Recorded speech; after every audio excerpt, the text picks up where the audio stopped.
the 1880s, there were 4 area station stops: Argyle Park, Graceland Buena Park, Edgewater, which is now called Granville, and Sheridan Park, which is now called Wilson. They started building developments and laid out the city in such a way that it attracted a mix of classes. Wealthy people lived on the lakefront, and further west, people of lower incomes lived in family housing. At this point, it was a suburban enclave. The Jazz Age began in 1919 when hotels and theaters were in demand and built, the most popular being the Aragon Ballroom, the Rainbow Theater built in 1921, and the Acadia Ballroom, which was one of the few places that booked black jazz singers from the north side of Chicago. The most famous was the Uptown Theater when it opened in 1925. The city threw a parade with 200 floats. The glamorous environment drew in predominantly white and rich citizens along with movie stars and musicians because they worked in the theaters. People here lived among movie stars like Charlie Chaplin, who built big houses in Marguerite Park District. The Wilson L train station was built in 1923, which picked up foot traffic, and the neighborhood became the most successful retail and commercial and entertainment neighborhood in Chicago, aside from the Loop.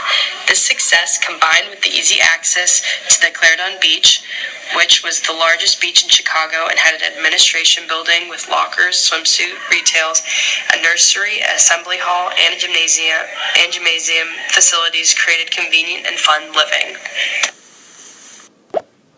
Uptown during the 1940s was one of the most densely populated communities areas in the city with over 12,500 people per square mile. Middle-class families who were living in Uptown started to move to distant suburbs soon after the construction of the railroad. Landlords neglected their property or no longer required long-term leases or security deposits during World War II, which made Uptown properly accessible to recent migrants and the poor. Residential hotels that were once used for sailors and wives during World War II were now empty and housed recent migrants from the South and Appalachia. Housing in Uptown was affordable, which made the neighborhood a great place for recent immigrants to be. Bill Matterson, who lived in Uptown from 1942 to 1952, recalls how the people were not fancy or upscale, but rather real and humble. Although there is no census data in 1940, in 1930 there was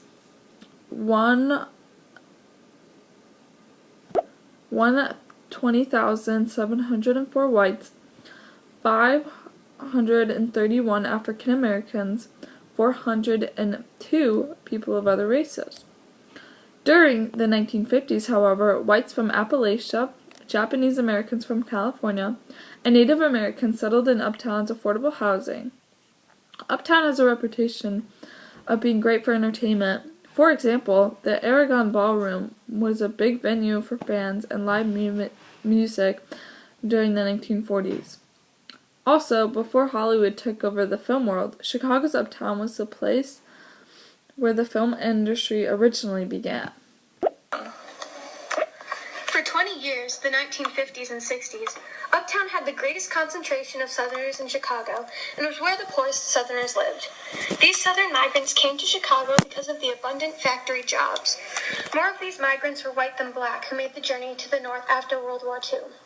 They migrated because the areas where they lived, the upland South, only had a few economies such as farming and coal mining, and as a result had been in an economic slump since before the Civil War.